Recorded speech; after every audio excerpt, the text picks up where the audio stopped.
So I'm going to be talking about how to create a vegan world, which is also the title of my new book. I just thought I would start with telling my personal story. So my name is Tobias Leenaert. My story started about, well, a long time ago, in the meantime, when I was 10 years old, and I was wondering what the difference was between the dog beneath our fireplace and the cow across the road in the rain. And I knew that we were going to eat that cow, or one of its kind, and that I was petting the dog. And I was wondering what is the morally relevant difference that explains this different treatment of these two different species. And I couldn't find anything morally relevant. And so I said, I have to become a vegetarian. I have to stop eating animals. But the problem was that I was a big meat eater. And every time I went to a restaurant, I would order steak au poivre. And I would say, like a smoker, I would say, I will stop tomorrow, and tomorrow, and tomorrow. And tomorrow never came. And I kept eating that for many years, until at the university I met a vegetarian, a friend, and he gave me Animal Liberation by Peter Singer, and I read that, and I became really convinced of the cause. I wrote my thesis about the human-animal relationship. I discovered that there were all these related issues related to meat consumption that were wonderful to work on. And I was so passionate by the time I graduated that I wanted to do nothing else but this. I wanted to find a job. And I can imagine there's many people here who would like to commit their life to this cause and also like make a living with it so that they don't have to do anything else. And in Belgium at the time, so many years ago, there was nothing. And so I went to the US to do internships in animal rights organizations. And that's still an opportunity for you. If you want to do something, if you want to gain some experience, there are organizations who will accept you as a volunteer, and they will give you room and board while you work there for a month or 2 months. And so I was there for 6 months, and I almost didn't return because I was arrested. This is me a long time ago by the police in Washington, D.C. We were with a PETA demo, and we were making a fire on the Capitol building. It was like huge clouds of smoke, and they really didn't like that. And I was dressed up as a pig, and it was clear that I had something to do with it. So they arrested me, and it was pretty scary. I was just reading a book on a novel by a guy who was in prison, and he was being raped there. And I was asking like the police officers, am I going to jail? And she said like, yeah, probably. And I said like, is the jail safe here? She said. And in the end, I was released because they said they didn't have any witnesses, and so they let me go. It was all a fabricated story from the get-go.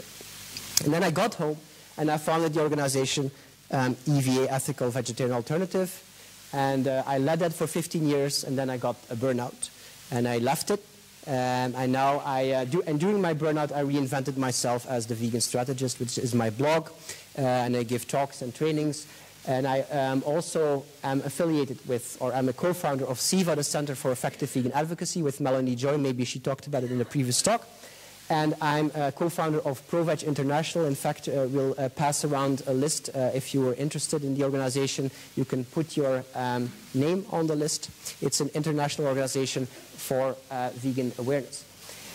And I'm also involved with effective altruism. So the book that I just wrote is called How to Create a Vegan World, and that's also the title of this talk. And not everybody in this movement likes me. You know the concept of the vegan police, right? So the vegan police is also a Facebook group, and there's a certain Facebook group that's called the vegan police, and they wrote a review on this book, and they call it a book everyone should avoid. I use this as an advertisement for the book. Just to say that sometimes I'm a bit of a devil's advocate within the movement, and I give some criticism, and I talk about how we can do things better. But just to be sure that there's no misunderstandings, I think vegans are awesome, okay? Vegans are awesome because they go against the stream. They do something that 98%, 99% of the people are not doing, and that deserves recommendation. So you know I'm on this side, even though I give some criticism. Even though, as I'm going to do now, I'm going to give my ideas about how we can do better still for the animals. So this is the vegan world we want to achieve. You see It's a picture of a plant-based world. You have broccoli forest and strawberries in the air, and you have this cart that's made of bread. It's a completely plant-based world. And in my book, I use the metaphor of going to or traveling to Veganville. And Veganville is a city located on top of a mountain. And it's located there because that means that it demands a certain effort to go there. It's uphill.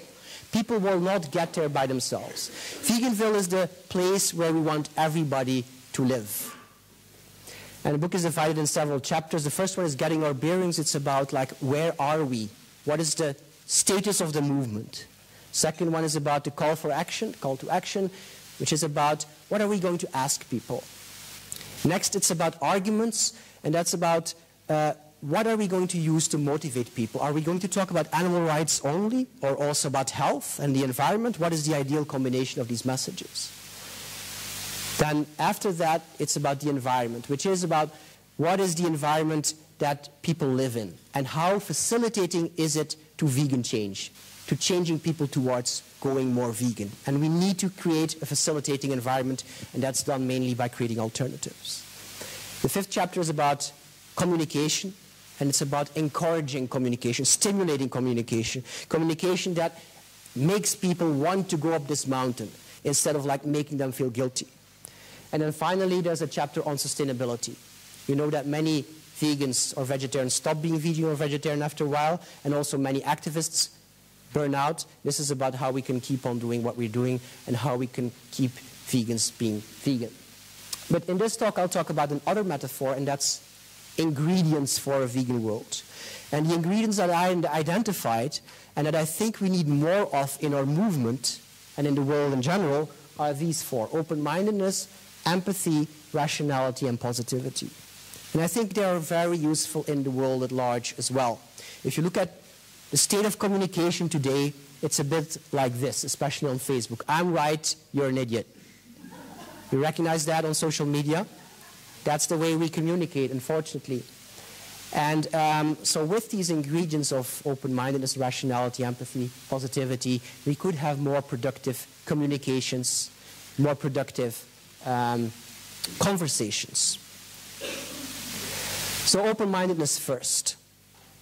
This is the box of carnism, Melanie Joyce's concept. If you're like me, you're a vegan today, you were for a certain period of your life, maybe a long period, in my case more than 20 years, you were in an ideological box that's called carnism. And you were not questioning things, you were thinking that meat eating is natural, normal, necessary.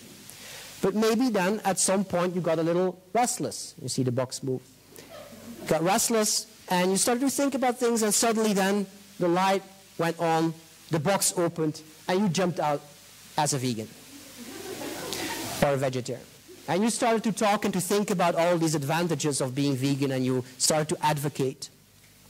And then if you're like me, I found after a while that I was, to a certain extent, I found myself in another box, another ideological box that provided me all the answers and told me not to question things. And that's the box of veganism. It made me think things like veganism is this, and vegans are that, and meat eaters are that, all kinds of like ideas that were like, it seemed to be fixed ideas that I could no longer or did not want to think about any longer. It's a bit like in this cartoon, this one guy says, I'm mostly vegan, but, and the other one says, if there's a but, you're not vegan. This is a bit like, don't question things. Or it's a bit like when vegans go back to the definition of veganism, which was coined by Donald Watson in 1944. They say like, look, we're not going to have this discussion. Veganism was defined very clearly in 1944. And that attitude reminds me a bit of a religious attitude, like going back to scripture. You know, I don't think that's very productive. I think we have to keep up with our times and see what is most applicable and where we need to adapt. Maybe Donald Watson would say different things today than he did at that time. So just to be clear, if you're in a box, it's better to be in this box than in this box. Okay? Don't let there be any doubt about that. But it's still better to be in no box at all. Being vegan means giving up animal products. It doesn't mean giving up thinking. We have to beware of dogma Dogma is what happens when you're not questioning things.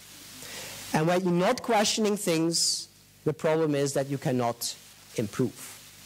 And of course, we need to improve. We need to improve all the time. The challenge we have in front of us is huge, and we have to get better and better. Just like a company gets better and better at developing things, we have to get better and better at bringing our message to the people and making sure that they are impacted. So some things to help you with being open-minded are these questions. Like you can think, have I thought about this thing actually? Have I actually thought about this thoroughly? Are there things that I don't know?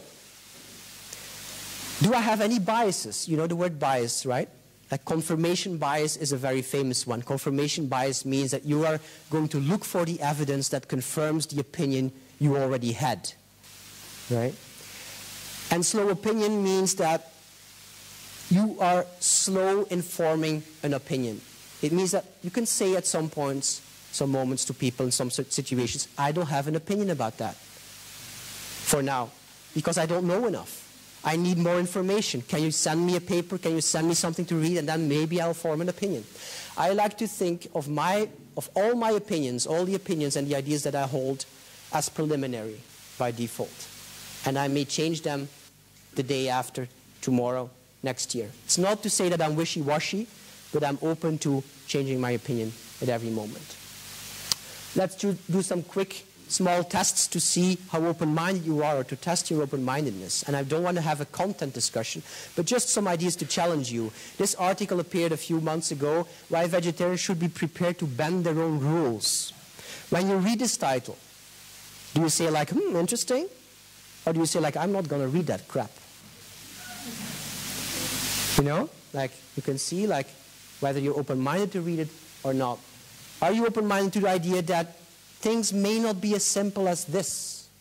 Like if it comes from an animal, you eat it, you don't eat it. If it doesn't come from an animal, you don't.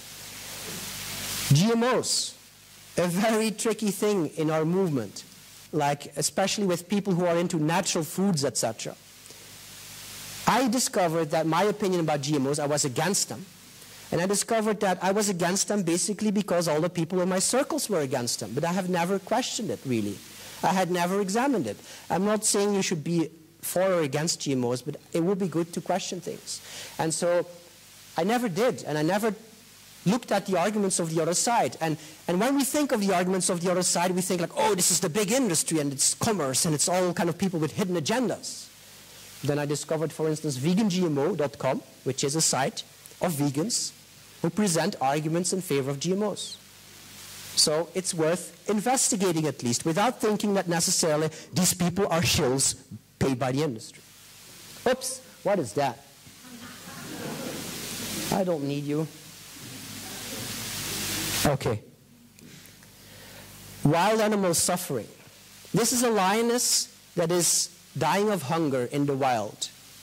And my question is, does it matter to an animal what the cause of her suffering is? Does it matter to an animal whether she's being shot or going to be killed by a hunter or by another animal? Does it matter whether she suffers of cold and is going to die of cold or of starvation or by human hands? I don't think it matters all that much. This is something I became more open to over the last few years. Secondly, empathy.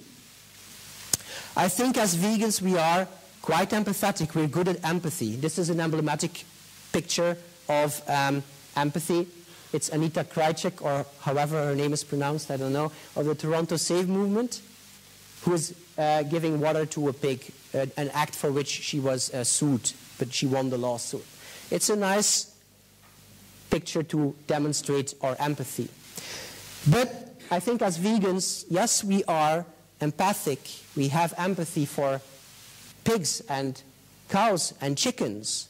But do we have empathy for meat eaters? Or hunters? Or bullfighters? Maybe you're saying like, what? You're asking us to have empathy seriously for these people? Is that necessary? And I use Gary Yourofsky here as an example because he's like a very much in-your-face person who will not necessarily take the feelings of the other person into account. I contrast him here with the other guy. Do you know who he is? Thich Nhat Hanh. He's a Buddhist Vietnamese monk, and he's very monkey-like, like very monk. He's very soft and gentle and Zen-like, and he's vegan, and he advocates veganism in a very soft and gentle way. And I'm not saying like either way is the right one, and different situations may require different approaches.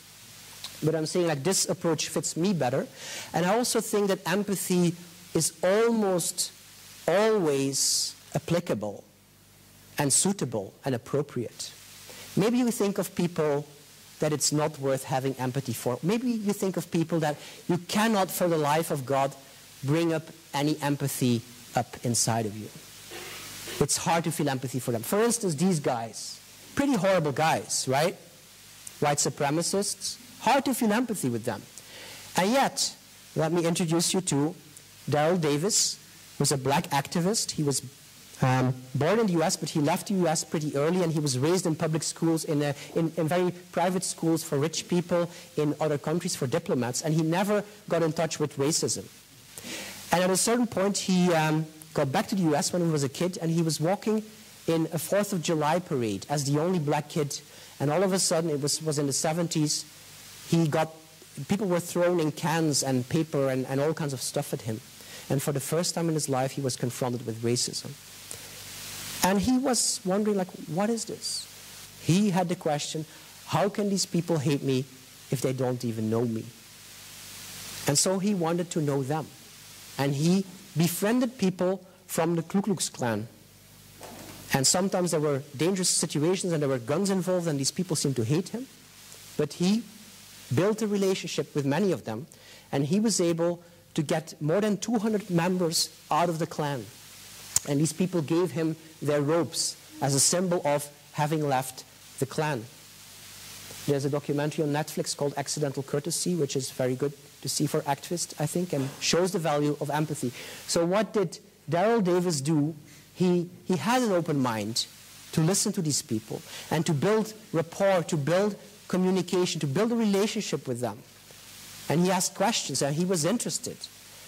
And these people felt that they were being listened to, and that's the way they changed. And I think we can take an example of that for how we approach people who are not on our side yet. To be more empathetic, here's 3 tips. First of all, understand the situation that we are in. Why do most people eat meat? Most people eat meat because most people eat meat. People do what other people are doing. We take our cues on how to behave from other people. You have to understand that, in a sense, you are special. This is the adoption of innovation curve. It's about the adoption of new technologies. Like, for instance, if you don't have a smartphone still today, you are among the laggards, the late people. If you had a smartphone already 15 years ago, you were one of the innovators or early adopters, right? And in the sense, or in the domain of vegan food, we are all in the innovators and early adopters segment, all of us. We are different than other people, maybe more empathic, maybe we have more discipline to put that empathy into practice, I don't know. We are, in a sense, the low-hanging fruit, the people that it was easy to reach, with these moral arguments especially. But we cannot expect from everybody else to be as fast as we are. So that helps you to be more empathetic. Secondly, remember that you don't have all the info. That's really very useful to always realize, I don't know everything about this person. This always helps me. Like when I get angry, and it happens, for instance, when a motorcyclist passes me by at 160 an hour, I get really angry. I get frustrated and irritated. And I say fucker. And then I think, what if this person is just on his way to see his dying mother in a hospital? And it's probably not true. But it helps me calm down. Doesn't always work. If they're passing you like this, they're not on the way to the hospital. But remember to ask that question, is there any information that I'm missing? And thirdly, remember that empathy works, that it's a matter of effectiveness. Remember this Daryl Davis, who was able to influence the Ku Klux Klan members. Thirdly, rationality. You know the movie What the Health? And you know it convinced a lot of people to explore vegan options or plant-based living. But you may also know that it has received a lot of criticism for not being very scientific, not being very evidence-based. I don't think that's a good thing. I don't think we need to exaggerate our case. I don't think that's rational. And if we present veganism as the panacea, the single solution for all the world's problems and all the health problems in the world, I think we suffer from vegalomania. I don't think that exaggerating our stuff is convincing. We are more convincing when we don't do that. There's other examples of, I think, not entirely rational behavior. For instance, this vegan burger that was introduced in Tampere in Finland to see if it would work by McDonald's. So McDonald's is introducing it, seeing if it works, and if it works, they may spread it across Finland and maybe across the world. And then I see a lot of vegans saying like, McDeath, McEvil, I don't even want to piss in their toilets. And then I think like, well, it's okay to have that opinion, but is it possible also to like look at the arguments in a rational way, to look at the downsides and the upsides, and then make a rational decision that's not just based on some gut feeling or some ideological idea or some like hatred for whatever enemy we want to have? Can we be rational about this?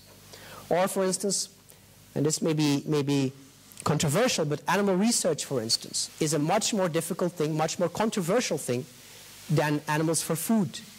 Some animal research is not very intrusive. Some animal research is there to help animals themselves. It's not as simple as the food issue.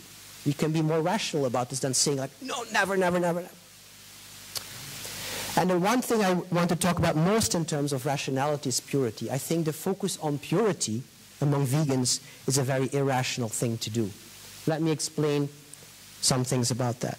I think you've all been in discussions on the internet about who is vegan and who is not.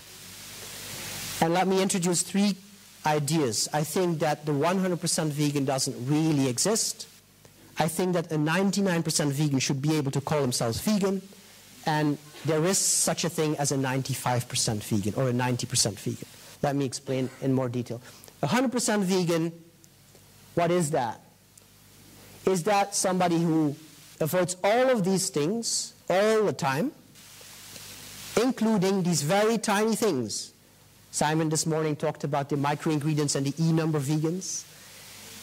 If you think that, like, yes, it includes avoiding all these little things, then I advise you, if you want to be very, very consistent, to look up this book, Veganissimo. Veganissimo is described there as one who is vegan to the highest possible standard. And it has 300 pages of potential or animal ingredients or potential animal ingredients. I can learn this book by heart and apply it, and I can say to all of you that you're not really vegan, right? And we can play this game all day long. And it's very, very useless. We can be so vegan that we don't watch Kevin Bacon movies. It is not a productive game to play. It's not always productive to, or it doesn't always have an impact to avoid all animal products. Like these ladies here are dumpster divers. They eat whatever they find in the trash. They may be freegans. You know, freegans, like they eat whatever is free, and that may include some animal products. They don't have any impact on the market, on supply and demand that way. So if they want to eat that, that's fine for me. The other way around, chocolate. What could be wrong with this vegan chocolate? It may contain palm oil, which is damaging to some animals. It may be a product of human slavery. It requires a lot of water, unfortunately, to produce. So it's not because a product is vegan that it's automatically so great, right? Secondly, the 95% vegan, I think it's something that should exist as a concept, or the 90% vegan. And I say this because I see a lot of people saying, like, no, you're vegan or you're not vegan. Just like you're pregnant or you're not pregnant. There is no in between. I don't think that's useful either. I think, like the raw food people, it is useful to say, I am 80% raw. I am 80% vegan. Of course, if you go too low, it doesn't make much sense. Like 30% vegan doesn't make much sense. But like 80, 90% vegan is a useful concept. And maybe it's more like we can compare, rather than compare it with being pregnant, we can compare it more with a religion, in the sense that like these people are Jews, they follow they're Orthodox, very religious Jews, they follow a lot of rules, you know, on the Sabbath they cannot do anything, they cannot get in an elevator, etc., because they have to push a button. So a lot of things they cannot do. But this guy, do you know him? Yes. Jonathan Safran Foer, he wrote Eating Animals. He's also vegan. He's vegan, and or not. He's not entirely vegan, but he's also a Jew, I mean. And he doesn't identify with all these rules. He doesn't follow them, but he also calls himself a Jew. So there is variation in this collection of Jewishness. And maybe we can accept some variation into our community as well. And how much variation we accept is up to us. And thirdly, the 99% vegan. What I mean with that is somebody who makes very rare exceptions for whatever reason. So for instance, one person says, I'm vegan, but then she goes to her grandmother, and grandmother made cookies with egg in it. And this vegan eats those cookies once, twice a year. Is that a problem? Are we going to tell her, no, you cannot call yourself a vegan if you eat those cookies? What if her grandmother is like dying, she's like 99 years old, and this person does it like out of respect? And maybe we wouldn't do it. We are not afraid to like offend our grandmother or something. That's also fine. But if this person says like, this is my philosophy, I call myself vegan, and it's only for the 99.9%, I say, let her call herself vegan. Don't have this fight of like, no, you're not one of us. You're not belonging to a club. Or for instance, pragmatic exceptions. Some people say that now and then it's good to make exceptions for pragmatic reasons. For instance, you're in a business meeting, and you want to avoid making a fuss. You suspect that there might be something wrong with the food, like maybe a little bit of butter in there, but you eat it anyway. Just to not make a fuss and to make sure that you have a good relationship with your boss and that you can convince them better of veganism, because you give an easier, a better, a more positive impression of it, rather than being very picky. You do what you want. I'm just saying that people who do that, in my book, they're vegan. Let me illustrate it this way. If this is your meals in a year, 1,095 meals in a year, what if one of them, this one, is not vegan? It's not that entire meal that's not vegan.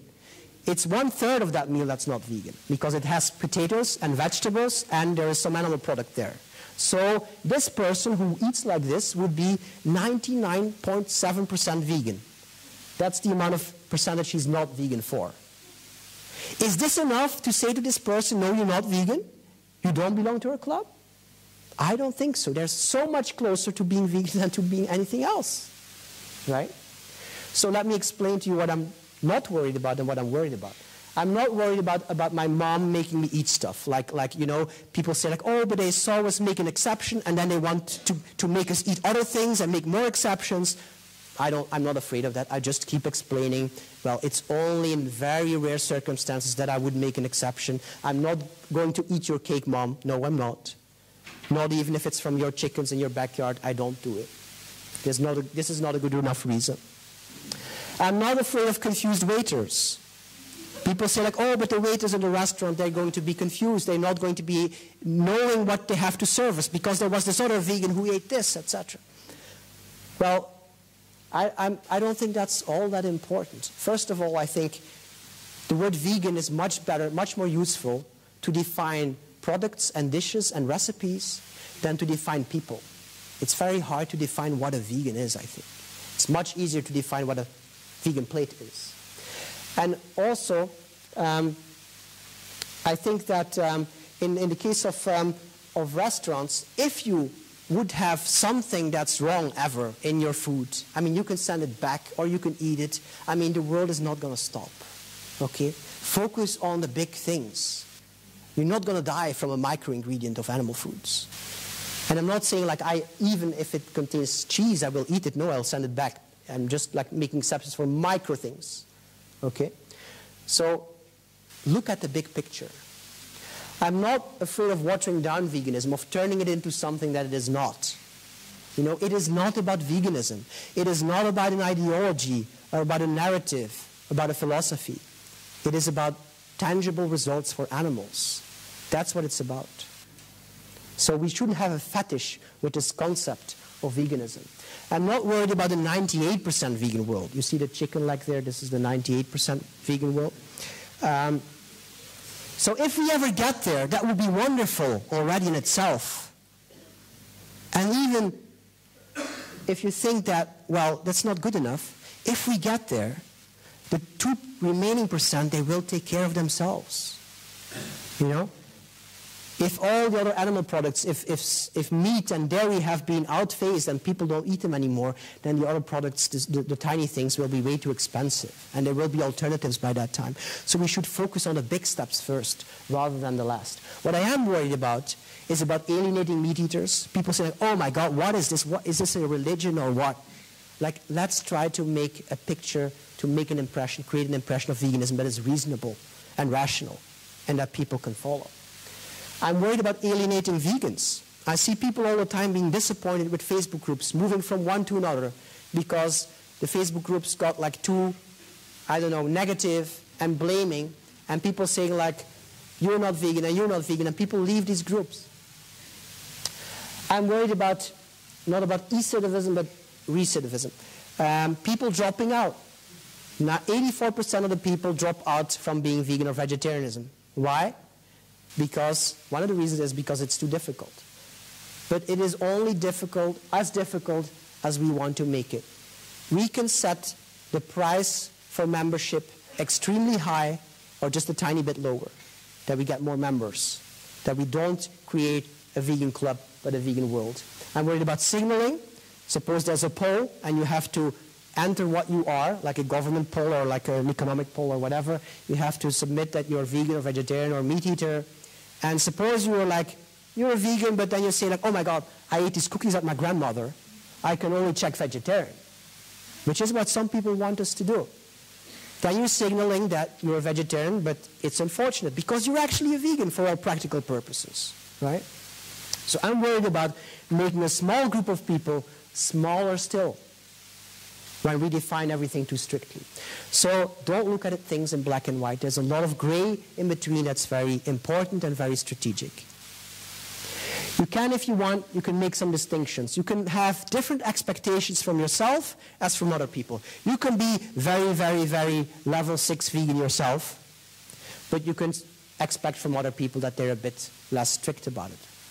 Or for instance, you can distinguish your behavior in public and in private. Maybe in private, at home, you're very strict, and in public, you're a little bit more loose. Or the other way around, in public, you're very strict, and then in your basement at home, you're eating something. And consistency, you can be consistent with rules or with goals. Some of you may have seen this thought experiment before. Let me explain this. So you take a friend out to a restaurant in a village that you know, but there's only one restaurant there that has some options. The friend is not vegan, and the only options there are a very nasty, dreadful vegan burger and a very great vegetarian burger. And the question is, what do you recommend your non-vegan friend? If you're consistent with rules, you would recommend the vegan burger. I think if you're consistent with results, you would recommend the vegetarian burger. Do you know what a BTE is? A bad tofu experience. A bad tofu experience always sets you back miles. You have to always avoid that. And conversely, if you give people a very good vegan taste experience, that's a big win. Afterwards, they will be much more open to your animal rights arguments and your ethics, ethical philosophy, etc. So in this case, I would say, make sure that the person says afterwards, I can have this again. This is good food. Instead of like, oh my God, what the fuck is this? Right? Finally, positivity. I think we should be more like dogs, basically. Optimistic and happy. Optimism is a moral duty. If you're optimistic, you can do more, you can be more sustainable, you can recruit more people to the cause. Some of us are, I think, too humorless. If we are without humor, we won't attract people. Don't be naive. Not everything is going to be okay. And sometimes it is better to resist, okay, and to protest. But generally, I would say be positive towards other vegans, and remember, first of all, that you don't have all the information and that you're not a mind reader. You cannot know what's happening in the mind of the other person. Some people say like, oh, he's doing it for this. People say like, I'm doing it to sell books. I'm not going to get rich from selling books, I promise you. Or they say like, oh, he's not in it for the animals, or he's doing it for ego, or to be trendy. We don't know what other people are in it for. We cannot guess. We're not mind readers. Give people the benefit of the doubt. Be charitable towards them, especially among activists. And also towards non-vegans. It's very hard sometimes. You know, when we see all this cruelty, all these horrible things that people do towards animals, it's really ugly. And it's not easy to be positive towards this grinning person there behind the beer, right? It's not easy to be positive or optimistic or give this bullfighter the benefit of the doubt and wonder about what information you are missing about his childhood or his culture or whatever. One thing that helps me is this a bit cheesy quote. Those who deserve the least, those who deserve love the least, need it the most. I think we should act like that, but we do the opposite. When people commit a crime or a mistake, we put them in jail and we take away all the love and support that we could give them. And that's probably when they need it the most.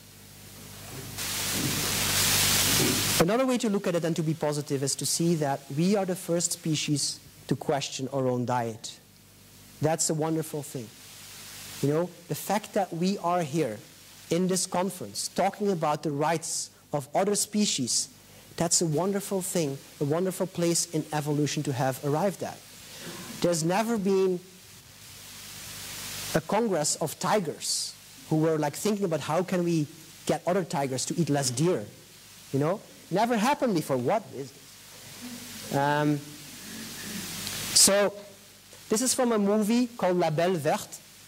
It's a French movie about extraterrestrials from a civilized, spiritually advanced planet, and they make missions to different planets in the universe. And one of them, one of the people there, goes to Earth. Earth is a very primitive planet, and nobody wants to go there. Everybody's like, no, not Earth. But one woman goes there, in any case, and all the people that she meets, she influences. And one of the people that she meets is a woman who is buying meat in a butchery. And the extraterrestrial asks her, what is that? What are you buying? And the woman says, well, it's my meat. And the extraterrestrial says, like, what are you doing with that? And she says, well, it's food. Are you crazy? And then this person, the meat buyer, she walks away, and we see her drop down on the pavement, and she takes the meat from the package, and she looks at it like this, and she says, like, what am I doing with this? And that's what a small percentage of the people today is doing. And that's a wonderful thing. That's something to be very optimistic about, I think. If you look at our history, in cosmological terms, recently, very recently, we were still hanging out in trees. And ethics and morality and science and technology is a pretty recent thing. It's just a thing of the last 1,000 years or something. And we have potentially a lot of time ahead of us. And in that time, we can develop morally, spiritually, technologically. And we could do very beautiful things. I think we have to be optimistic about that. And if you don't share my optimism, or if one night in front of your computer you're depressed in your own room, you can take to Google and you can enter pictures to restore your faith in humanity. And then you will find pictures like this, like a guy giving water to a koala, or these guys saving a goat from the sea, these police officers somewhere in Asia helping ducks across the street, this guy saving a cat, a person giving a dog back to his person, or my favorite, a fireman handing a cat back to his or her person. And you see that the cat doesn't care all that much.